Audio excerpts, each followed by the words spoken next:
Can I tell you a story, something to do with photography, something that might be relatable to a project, something you're working on?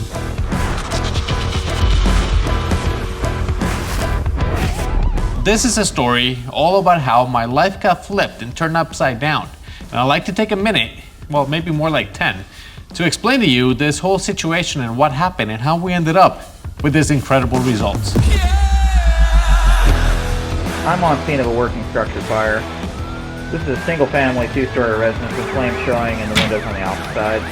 This will be Prospect Command. We'll be pulling an 1.5-inch attack line and going defensive until we have 2 in a 2 out.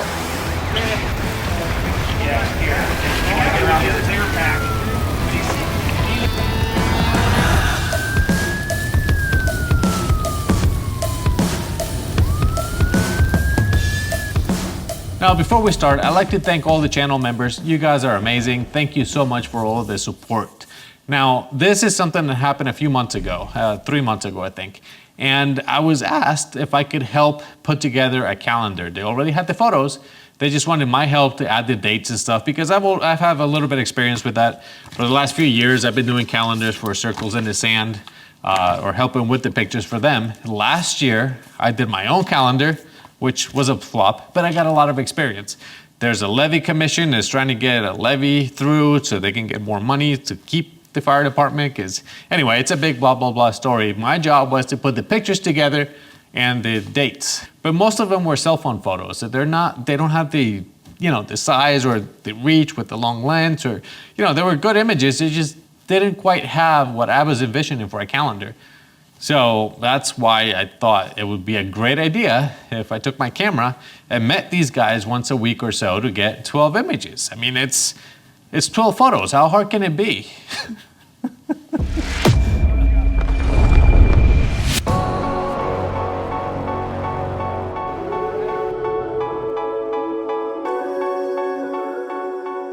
These guys meet every Tuesday, so I went to a couple meetings, and then I realized how much they do for the community. Not only do they go to school events to make sure that everybody's fine if there's, football, somebody gets hurt. Here's your medical team.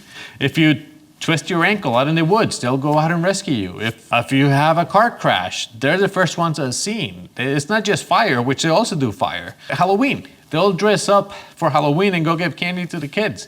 They had the only lights of the trunk or treat that day. Without them, it would have been pitch black.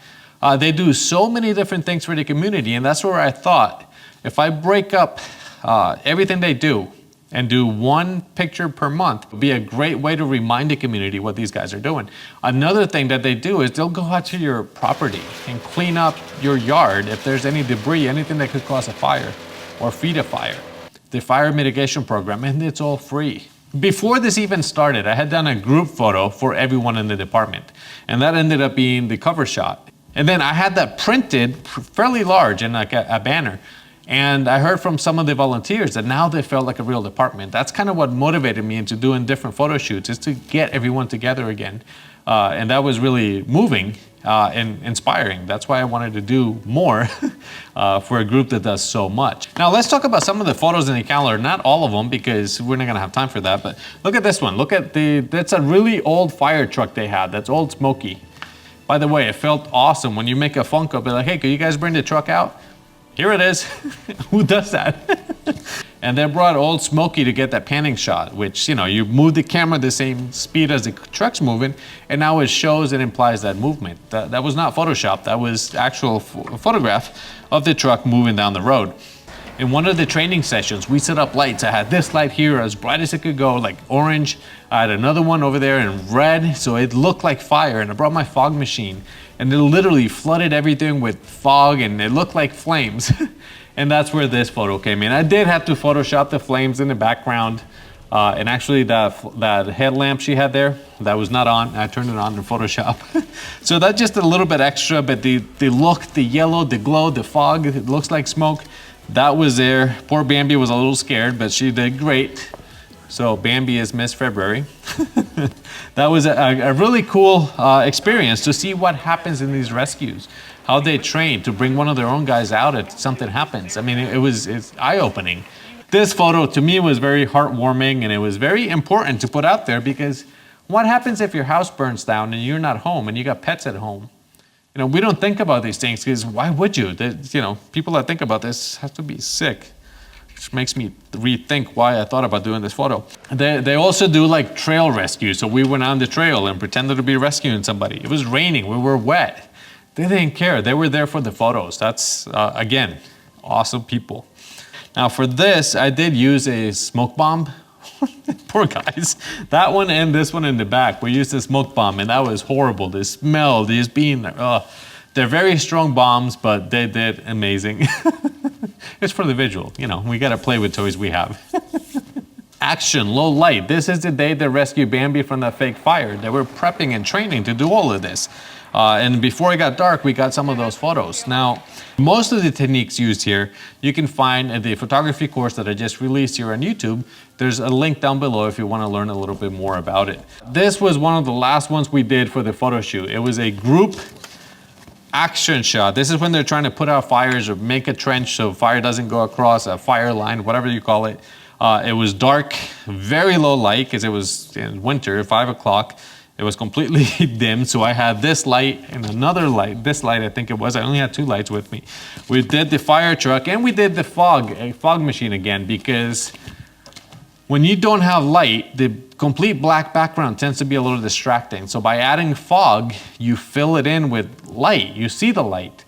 And I thought that would look cool to be able to see some light instead of just pitch black. And then with the wide angle, I was able to get everybody, which again, this is way out of my comfort zone. We're shooting in almost complete darkness, a lot of people in low light. It's difficult, but I'm really happy how the photo came out because it really shows every single person doing what they do. So anyway, that was a great shot. Halloween, that was cool. They got dressed up, they went to Halloween. That photo made it into the calendar. I wasn't in charge of which photos were gonna make it into the calendar. I mean, I kind of was.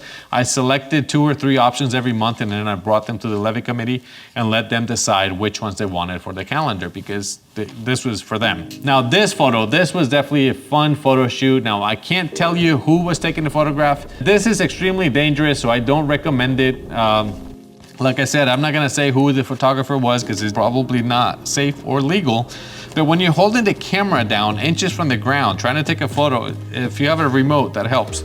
You also gotta set the camera at the same speed as the ambulance is moving and things are happening and moving. It could be very dangerous. Luckily, there was an ambulance behind us, so if anything happened, we had help right there. But the faces on people, the neighbors, when they're like, oh, what's happening? When I thought the photograph looked awesome, it just needed that helicopter there. And then of course, Christmas. No, they do not have reindeer here. I added that in Photoshop. It's just something that added a little bit more magic for Christmas. And this was fun. You can see in the front that there's some orbs, some yellow orbs here. I had Christmas lights that I was holding in front of the lens just to get the blur. You see here, to get the bokeh in front of the lens and shoot through that to get that effect. Don't trust anything you see. Like photo or video, anything can be manipulated. Even question your reality because you don't know what's true and what's not anymore. What you can't trust is that this group of people is gonna show up when you need them. I learned a lot about them. I learned a lot about what they do, and they're an incredibly inspiring group of people that will always be there when somebody calls. Let's get into the question that everyone's asking. How much do you get paid for something like this? There's 3 B's when we do, and I learned this from a recent Peter McKinnon video. There's 3 B's why we do what we do. You do it for the books, because it's a great experience. You want to save those photos. You want to share that with somebody else. That's for the books. You do it for the bridge, because you're building connections. You're building a bridge with different people. Or you do it for the bank. Sometimes you combine a lot of those B's. Now, in this case, the books, incredible. The experience I got from this was awesome. To be able to capture some of these photos. Some of these opportunities are unique. When else am I gonna go into a burning building and get a picture of somebody rescuing Bambi? Now having Bambi on a calendar. I mean, that's incredible. That's definitely for the books.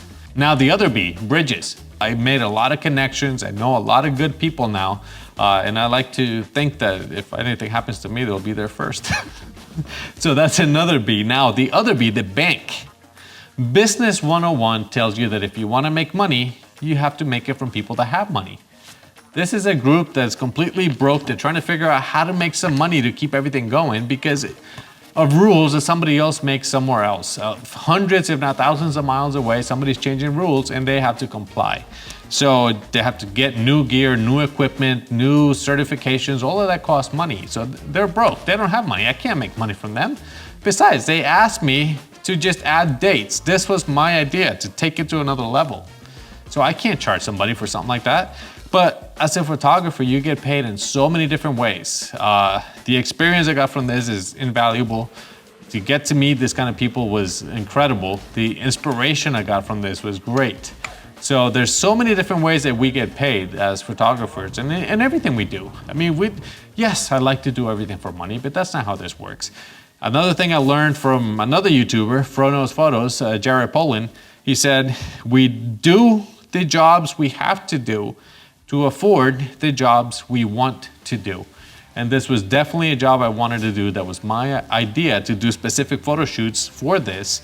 And I'm so happy and proud of how this came out. Definitely one for the books. Now, you see this in the back? There's different photographs because traditionally you put the same ones that you did. There were so many we wanted to include that I was like, never mind, I'll include those, but in the back.